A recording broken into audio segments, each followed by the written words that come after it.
Hi students, welcome to my YouTube channel MDAS Maths Tuition। আজকের class 6 এর কোষে দেখি 7 গুণ ভাগের উপরে যে অঙ্কগুলো আছে, বিশেষ করে 10 এর দাগের যে অঙ্কগুলো আছে অধক্রমে সাজা, এবং 11 দাগের যে আছে ভাগ, এবং 13 দাগের যে আছে সরল, এখান থেকে কিন্তু একটা অঙ্ক কি দুটো তিনটি অঙ্ক আসতে পারে, একদম আসবেই আসবে। আর 9 দাগেও আসতে পারে গুণ, কিন্তু 10 এর দাগের এবং 11 দাগের বাদ দাগের 13 দাগের অঙ্ক কিন্তু একদম আসবেই আসবে। তো এই অঙ্কগুলো শেখার আগে তার আগে বাকি অঙ্কগুলো শিখতে হবে। দেখো বন্ধুরা, 3 দাগের করাচ্ছি ক্লাস 6 কোষে দেখি 7। 3 দাগে রেজিনা বিবি তার জমির 0.35 অংশে বাড়ি করেছেন, বাকি অংশের 0.2 অংশ ফুল চাষ করেছেন।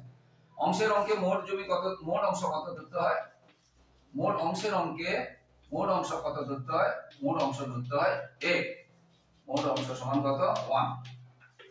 অংশের অঙ্কে মোট অংশ কত? 1।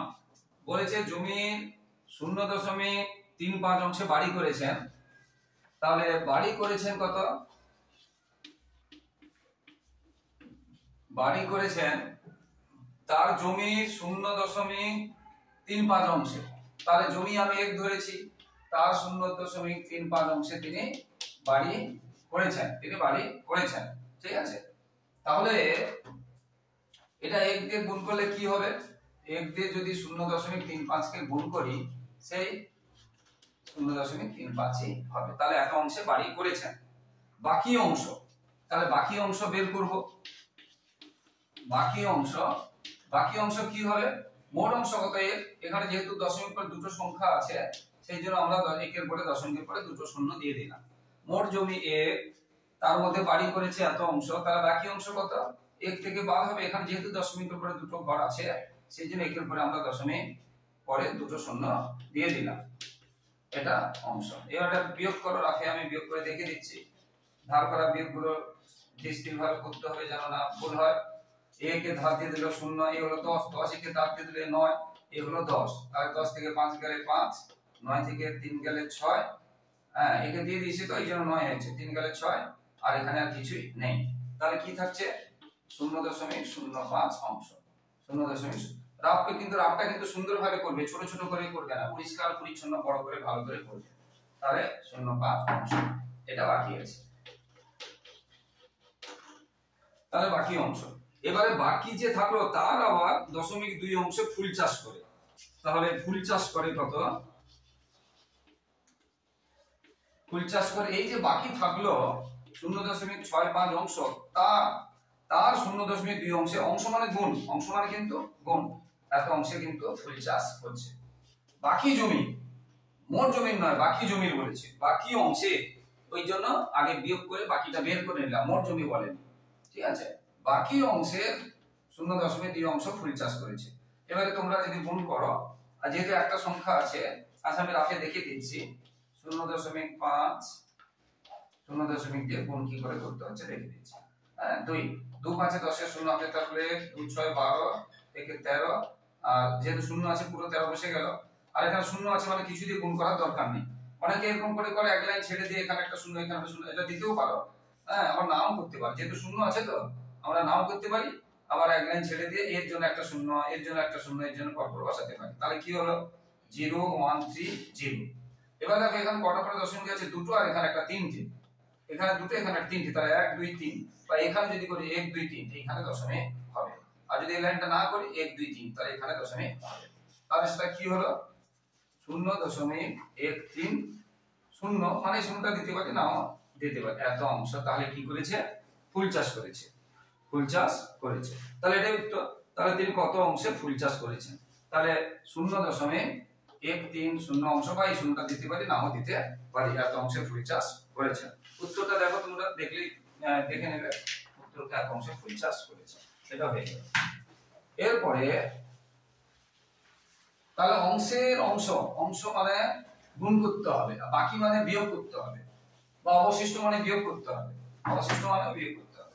এবার 4এরটাতে বলেছে আমার কাছে 150 টাকা ছিল, আমার টাকার 0.3 অংশ দিয়ে খাতা কিনলাম। তাহলে 4এর দাগে খাতা কিনলাম, খাতা কিনলাম কত অংশ দিয়ে? আমার যে টাকা ছিল এত টাকার 0.3 অংশ।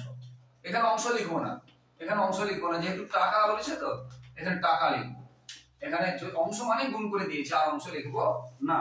150 টাকা ছিল, তার 0.3 অংশ দিয়ে আমরা কি করেছি, খাতা কিনেছি। তো এখানে অংশ লিখবো না, অংশ মানে গুণ, আর টাকা, এই যে টাকা ছিল বলে এখানে টাকা লিখবো। এবারে এটা এক সংখ্যার গুণটা তো মুখে মুখে হয়ে যায়, 3 0 0, 3 5 15 5 হাতে থাকলো 1, 3 1 3 হাতে 4, এখানে শূন্য আছে বলে এক সংখ্যার গুণ, শূন্য দিয়ে আমরা করবোই না কিছু। তাহলে এখানে একটা প্রদর্শনী আছে, তাহলে এখানে একটা প্রদর্শনী দিয়ে দিলাম। এখানে একটা প্রদর্শনী আছে বলে এখানে একটা প্রদর্শনী দিয়ে দিলাম। তাহলে এত টাকাতে খাতা কিনলাম এবং আমার টাকার 0.4 অংশ দিয়ে গল্পের বই কিনলাম। এখানে অবশিষ্ট বা বাকি বলেনি, তাহলে বিয়োগ করার দরকার নেই। এখানে অবশিষ্ট বা বাকি বলেনি, আমার টাকার বলছে মানে সেই টাকা, তাহলে আর অবশিষ্ট বা বাকি বলেনি, যে বলেছে আমার টাকার এত অংশ দিয়ে গল্পের বই কিনলাম, বলেনি অবশিষ্ট বা বাকি, সেই জন্য বিয়োগ করব না। তাহলে গল্পের বই কিনলাম, তাহলে গল্পের বই কিনলাম কি কত না, সেই আমার টাকা কত ছিল 150, তার কত অংশ 0.4 অংশ। আর এখানে আমরা অংশ না লিখে টাকা লিখবো, কারণ এটা 150 টাকা ছিল, এটা 150 টাকা ছিল। যেহেতু এটা একটা সংখ্যা দিয়ে, এখানে শূন্য আছে কিছু, একটা সংখ্যা দিয়ে 4 0 0, 4 5 20 0 হাতে থাকলো 2, 4 1 4 2 6, এখানে একটার পরে, বুঝতে পেরেছো, 4 0 0, 4 5 20 0 হাতে থাকলো 2, 4 1 4 হাতে ছিল 2 6, একটার পরে দশমিক, এত টাকা। তাহলে গল্পের বই কিনলাম এত টাকা দিয়ে। এখন আমার কাছে কত টাকা পড়ে আছে দেখো, তাহলে খাতা কিনেছি 45 টাকা দিয়ে, গল্পের বই কিনেছি 60 টাকা দিয়ে, এগুলো তো খরচ হয়ে গেছে, এগুলো তো খরচ হয়ে গেছে। গল্পের বই কিনেছি, খাতা কিনেছি, 150 টাকা তো মোট ছিল, একদম প্রথমে মোট ছিল 150 টাকা, তার মধ্যে গল্পের বই কিনে ফেলেছি 45 টাকা, 60 টাকা, খাতা কিনেছি, আর কত থাকলো, তাহলে এই দুটো কিনে ফেলেছি মানে খরচ হয়েছে, তাহলে বাদ দিতে হবে। তাহলে এখন আমার কাছে কত টাকা পড়ে রইল, তার আগে কি করতে হবে, তাহলে মোট খরচ, তাহলে কত হয়েছে, মোট খরচ হয়েছে কত, তাহলে 45 এবং 60 টাকা, 45 এবং 60 টাকা। এখানে দশমিকের পরে শূন্য আছে, এখানে তো গোটা সংখ্যা আছে, এই জন্য আমরা দিলাম না, কারণ শূন্য আমরা নাও দিতে পারি। এত টাকা, এবং এটা যোগ করলে 60 আর 45 যোগ করলে হবে 105 টাকা। 40 100 হয় আর 105 টাকা। তাহলে মোট খরচ হয়েছে কত, মোট খরচ হয়েছে খাতা এবং গল্পের বই কিনতে খরচ হয়েছে 105 টাকা। তাহলে আর পড়ে রইল কত, আর কত টাকা পড়ে আছে, অতএব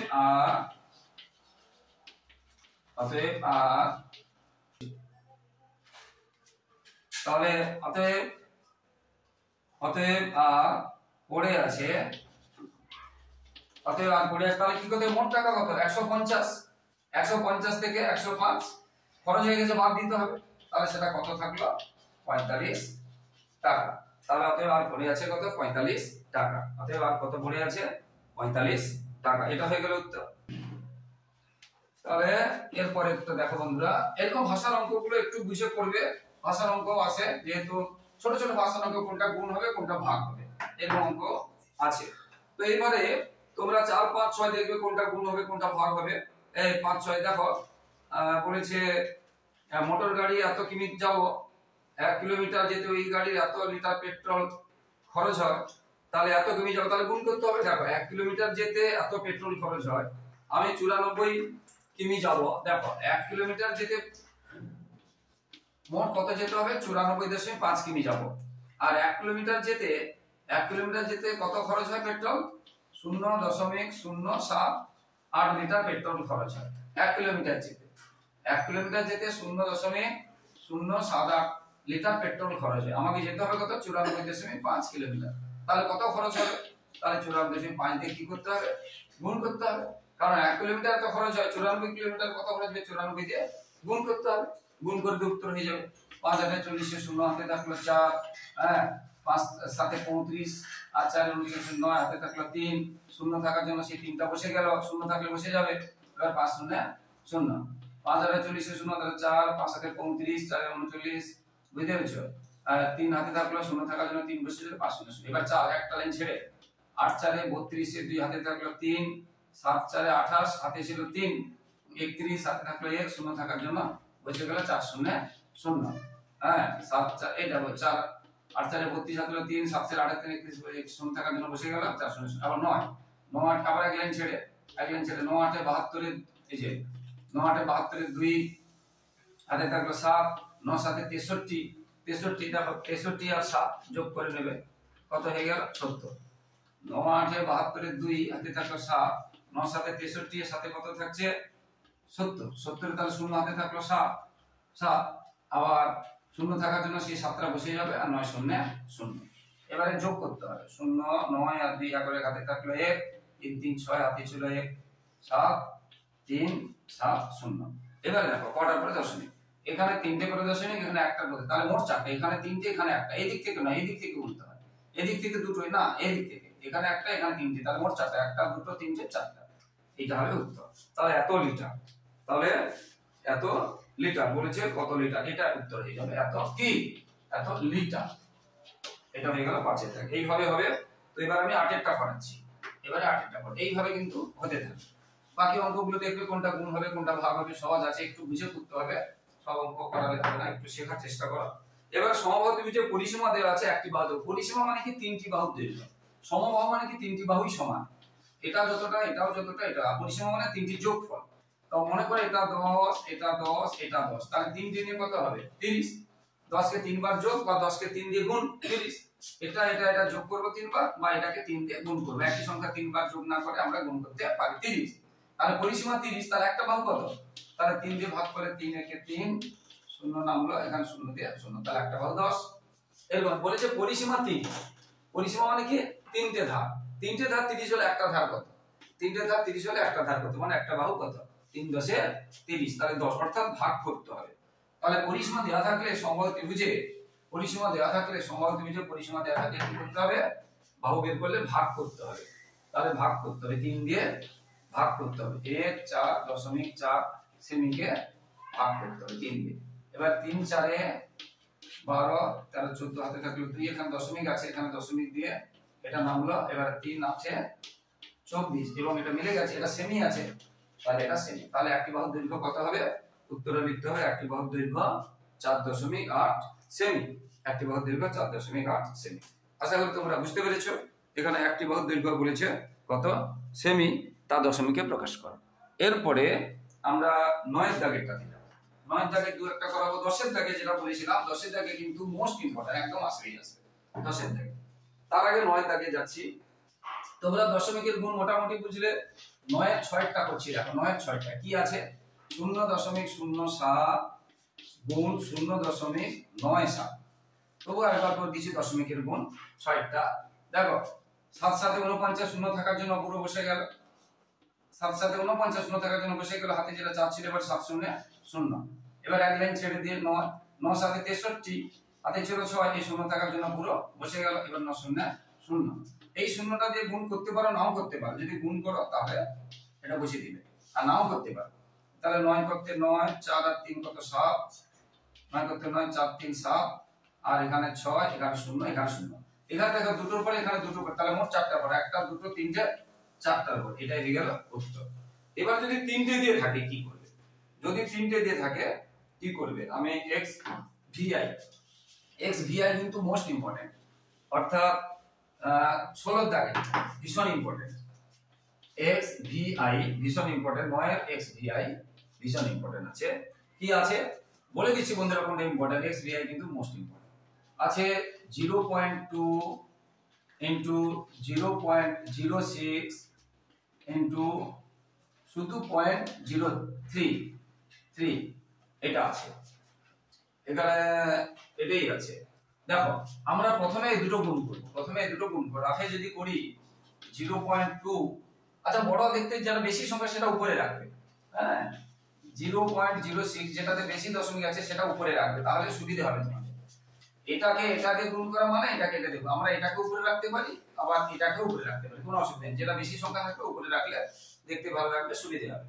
তাহলে 6 2 12, 2 হাতে থাকলো 1, শূন্য থাকার জন্য বসে গেল 2 0 0। এবারে শূন্য দিয়ে বলেছিলাম গুণ করতে পারো নাও করতে পারো, 2 1 0 0, এবারে কটা পড়েছে, এখানে দুটো, এখানে একটা, তিনটে পড়ে, একটা দুটো তিনটে, তাহলে এখানে হবে দশমিক। তাহলে এটা কি হলো 0.012, আর এটা এখন রেখে দিলাম, এটা এখন যেটা আছে রেখে দিলাম। এরপরে তাহলে প্রথমে দুটো গুণ করবে, এটা রেখে দিবে। এবার এই গুণফলটাকে আবার এটা দিয়ে গুণ করবে, এখানে গুণ করে দেখিয়ে দিচ্ছি 3, এখানে দশমিক আছে, কিন্তু এখানে সামনে একটা শূন্য বা কিছু থাকার কথা ছিল কিন্তু দেয়নি, মনে হয় সংখ্যা ছিল, প্রিন্টিং ভুল হয়েছে নাকি বোঝা যাচ্ছে না। হ্যাঁ, হয় কিছু থাকবে বা শূন্য থাকবে, কিছু নেই, যাই হোক। অর্থাৎ 3 দিয়ে গুণ করলাম, 3 2 6, 3 1 3, 3 0 0, 3 0 0, আর এই শূন্য দিয়ে আমরা করতে পারি, নাও করতে পারি বলেছিলাম। তাহলে 6 3 0 0, এখানে তিনটে, এখানে দুটো, পাঁচটা পর হবে। দেখো এখানে তিনটে, এখানে দুটো, পাঁচটা, আমার হয়েছে সংখ্যা মাত্র কটা, এখানে তিনটের পর হবে, এখানে তিনটে, এখানে দুটো, পাঁচটার পর, তাহলে একটা দুটো তিনটে চারটা পাঁচটার পর, তাহলে এখানে দশমিক হচ্ছে। তাহলে কি হচ্ছে 0.00036। এবারে সামনে কিছু নেই বলে আমরা ইচ্ছে করে একটা জিরো দিয়ে দেব, দশমিকের আগে কিছু না থাকলে আমরা ইচ্ছে করে একটা জিরো দিয়ে দেব। তাহলে এটাই উত্তর, নাও মিলতে পারে। হ্যাঁ, উত্তর মিলেছে, কারণ এখানে সংখ্যাটা যাই হোক, উত্তর যাই আছে করবে। তাহলে তিনটে সংখ্যা দিয়ে থাকলে এইভাবে করতে হয়, তিনটে সংখ্যা দিয়ে থাকলে এইভাবে করতে হয়। এরপরে তিনটে সংখ্যা দিয়ে আরেকটা করাচ্ছি, তিনটে সংখ্যা দিয়ে আছে আরেকটা করাচ্ছি, কারণ গুণগুলো তোমাদের সঠিকভাবে শিখতে হবে। কারণ এই গুণটা শিখলে তোমাদের যে অধক্রম বা ঊর্ধ্বক্রমে যেটা আছে সেটা তোমাদের পরীক্ষা তোমরা পারবে। x v 3টি মানে 18 দেখো, এটা কি আছে 1.21 গুণ 0.5 গুণ 5.2। আমরা বলেছিলাম প্রথমে দুটো গুণ করব, কি আছে 1.21 কে 0.5 দিয়ে গুণ, 5 একে 5, 5 দিয়ে 10 এর শূন্য হাতে থাকলো 1, 5 একে 5 হাতে আছে 6, 5 দিয়ে 10 এর শূন্য হাতে থাকলে 5 একে 5 6, এই শূন্য দিয়ে গুণ করতে পারি, নাও করতে পারি বলেছিলাম। 6 0, এখানে দুটো, এখানে একটা, তিনটে, একটা দুটো তিনটের পরে দশমিক, তাহলে এইটা গুণ করলে কত হয়েছে 0.605, আর গুণ 5.2 যেটা আছে রেখে দিলাম। তিনটে গুণ থাকলে প্রথমে দুটো গুণ করবে, পরেরটা রেখে দিবে। এবার এটাকে আবার 5.2 দিয়ে গুণ করছি। 2 5 এ 10, শূন্য থাকলে পুরোটা বসে যাবে, 2 6 12, শূন্য থাকলে পুরোটা বসে গেল। 5 5 এ 25, এক লাইন ছেড়ে, শূন্য থাকার জন্য 5 এক লাইন ছেড়ে দিয়েছি, এখানে এক লাইন ছেড়ে দিয়েছি। 5 5 এ 25, শূন্য থাকার জন্য পুরোটা বসে গেল, 5 6 30, শূন্য থাকার জন্য পুরোটা বসে গেল। তাহলে কি হলো 0 6 4 1 3, এখানে তিনটের পর, এখানে একটার পর, দেখো এখানে তিনটের পর, এখানে চারটার পর, একটা দুটো তিনটে চারটার পর, এই তাহলে কি হলো 3.146 এটাই হবে উত্তর, অথবা শূন্যটা নাও দিতে পারে, কিন্তু এটাই উত্তর হয়ে গেল বন্ধুরা। এরপরে যেটা বলেছিলাম 10 এর দাগের অঙ্ক একদম আসবেই আসবে। এইবারে আমরা মূল অঙ্কে যাচ্ছি, 10 এর দাগে একদম আসবেই আসবে, 10 এর দাগে। তো 10 এর দাগে দেখো, 10 এর দাগের আমি দুই একটা করাচ্ছি। 10 এর দাগের 2, 10 এর দাগের 2 একটাতে কি আছে 0.6 ইনটু 0.7, তারপরে কমা পড়ছে, কমা পড়লে কিন্তু তোমরা নিচের লাইনে লিখবে, তারপরে আবার কমা পড়ছে, এটা কিন্তু নিচের লাইনে লিখবে, এই দুটোর মাঝে কিন্তু কমা নেই, এখানেই কমাটা এরকম ছিল, তার মানে ওটা নিচের লাইনে হবে, ঠিক আছে। এবার এটা গুণ কর, 0 পয়েন্ট এখানে রাখে, আমরা গুণ করে দিচ্ছি 0.7, 7 6 কত 42, শূন্য আমরা দিতে পারি, নাও দিতে পারি বলেছিলাম, আর দিচ্ছি না, শূন্য তো কিছু না, তাহলে এখানে একটার পর, এখানে একটা, দুটোর পর, তাহলে এটা গুণ করলে আমরা কত পেলাম না, জিরোটা ইচ্ছে করে দিলাম, দশমিকের আগে কিছু না থাকলে জিরো দেব। এবারে আমরা দেখো এটাকে আমরা যদি দশমিক তুলি, এটাকে আমরা দশমিক তুলে কটা পরে দশমিক আছে দুটো, এই জন্য আমরা লিখব দুটো শূন্য। এটাকে যদি আমরা দশমিক তুলি, কটার পরে দশমিক আছে একটা, এই জন্য লিখব একটা শূন্য। এটাকে আমরা যদি দশমিক তুলি, কটার পরে আছে একটার পরে একটা শূন্য, কিন্তু এখানে আছে দুটো, এখানে আছে একটা, তাহলে এখানে আছে দুটো, এখানে একটা, তাহলে একে দুটো করতে গেলে একটা একটা করে বাড়িয়ে দিতে হবে। এখানে আছে একটা, কিন্তু সবার নিচে সমান করতে হলে দুটো করতে গেলে একটা করে বাড়িয়ে দিতে হবে। তাহলে দেখো সবার নিচে 100 হয়ে গেছে, এটা 70, এটা 60, আর এটা 42। অধক্রমে, অধক্রমে মানে হচ্ছে বড় থেকে ছোট, অধক্রমে মানে কি, অধক্রমে মানে কি বড় থেকে ছোট, তাহলে বড় কোনটা, এইটা, এটা মানে কোনটা, এটা, তাহলে 0.7 এটা বড়, তারপরে 60 মানে কি 0.6 এটা বড়, এটাকে অনেক দেখতে বড় লাগছিল কিন্তু এটা ছোট, এটা হচ্ছে 0.6 গুণ 0.7, এই দুটো নিয়ে কিন্তু দেখো একসাথে লিখেছি, এখানে কোনো কমা দিবে না, এটা হয়ে গেল উত্তর, বড় থেকে ছোট, বড় থেকে ছোট, এটা হয়ে গেল উত্তর, ঠিক আছে। এর এইভাবে হতেই থাকবে। এবারে আরেকটা যদি করি 10 এর দাগের আরেকটা অঙ্ক করাচ্ছি। বারবার বলছি অধক্রম এবং ঊর্ধ্বক্রম কিন্তু পরীক্ষায় আসবেই আসবে, তাই মন দিয়ে দেখবে, তোমরা মন দিয়ে দেখবে। এবারে আমি 8 এরটা করাচ্ছি, 10 এর দাগের 8, 10 এর দাগের 8 করাচ্ছি। কি আছে, একটা আছে 8.2 ইনটু 1.9 কমা পড়ে গেছে, একটা আছে 8.2, একটা আছে 1.9। এটার মধ্যে একটু অধক্রমে সাজাতে হবে। তো প্রথমে যেটা আছে 8.2 ইনটু 1.9, এটা আগে গুণ করি। 9 দিয়ে 18 আর হাতে থাকলো 1, 9 8 8 72, হাতে আছে 73। আবার এক না লাইন ছেড়ে, এক লাইন ছেড়ে এখানে ফাঁকা, 1 2 2, 1 8 8, তাহলে কত হলো 8 3 2 5 আর 8 7 কত হচ্ছে 15। এখানে একটা এখানে একটা, দুটোর পর দশমিক, তাহলে কত হলো, এটা হলো 15.58। আর এটা তো কিছু করার নেই, এটাও কিছু করার নেই। একটা দেখো এবারে আগের মতো এখানে 15.58, এখানে কটা পর দশমিক আছে, দুটোর পরে, এই জন্য আমরা দিলাম দুটো শূন্য। এখানে আছে একটার পরে, এই জন্য আমরা দিলাম একটা শূন্য। এখানেও আছে একটার পরে, এই জন্য আমরা দিলাম একটা শূন্য। এবারে দুটো করতে গেলে কি করতে হবে, এখানে দুটো করতে গেলে এখানে একটা দিতে হবে, এখানে একটা দিতে হবে। এখানে দুটো করলে কি করতে হবে, এখানে একটা দিতে হবে, এখানে একটা দিতে হবে। তাহলে দেখো সবথেকে বড় কোনটা দেখা যাচ্ছে, এটা, তারপরে কোনটা 800, তারপরে 190, মানে এটাও সাজানো আছে, কিন্তু উত্তর হবে এটা এটা এটা। তাহলে অধক্রমে, অধক্রম মানে কি, বড় থেকে ছোট, অধক্রম মানে কি, বড় থেকে ছোট। তাহলে অধক্রমে সাজালে কি পাবো, এটা সবথেকে বড় 1500, এটা 800, এটা 100, তাই এটা সবথেকে বড়। এটা মানে কোনটা, এটা 8.2 ইনটু 1.9, এটা তারপরে হয়েছে 8.2, তারপরে হয়েছে 1.9, এটা হয়ে গেল উত্তর। আশা করি তোমরা বুঝতে পেরেছো। তো এইভাবে কিন্তু অঙ্কগুলো হতে থাকবে। পরের পার্টে, একদিনে তো অনেক লেন্থি হয়ে যাবে, পরের পার্টে কিন্তু 11 এবং 15 থেকেও কিন্তু আসবেই আসবে, আর আগেও বলেছি। তাই পরের ভিডিওটা অবশ্যই দেখবে বন্ধুরা। তো আজকে যারা দেখছো আমার ভিডিওটা, যারা দেখছো সকলকে শুভেচ্ছা, ধন্যবাদ এবং কৃতজ্ঞতা। আর যারা নতুন আমার চ্যানেলে, যারা নতুন দেখছো, তোমাদের কাছে রিকোয়েস্ট বন্ধুরা, প্লিজ বন্ধুরা সাবস্ক্রাইব করে একটু পাশে থাকো, একটু হেল্প করে, একটু সহযোগিতা করতে হবে এবং লাইক ও কমেন্ট করবে, যাতে আমরা মোটিভেটেড হই, আমরা উৎসাহিত হই তোমাদের জন্য এইভাবে ভিডিও দিতে থাকবো। আর মন দিয়ে পড়াশোনা করবে, আর পাশে থাকা বেল আইকনটা প্রেস করে অল নোটিফিকেশন অবশ্যই অন করে দিবে, যাতে সমস্ত ভিডিও তোমাদের কাছে একদম প্রথমে পৌঁছে যায়। সবাই খুব ভালো থাকো, সবার ভবিষ্যৎ খুব ভালো। আবার শেষে বলছি বন্ধুরা, অবশ্যই কি করবে, সাবস্ক্রাইব করবে এবং শেয়ার করবে। জয় হিন্দ, বন্দে মাতরম।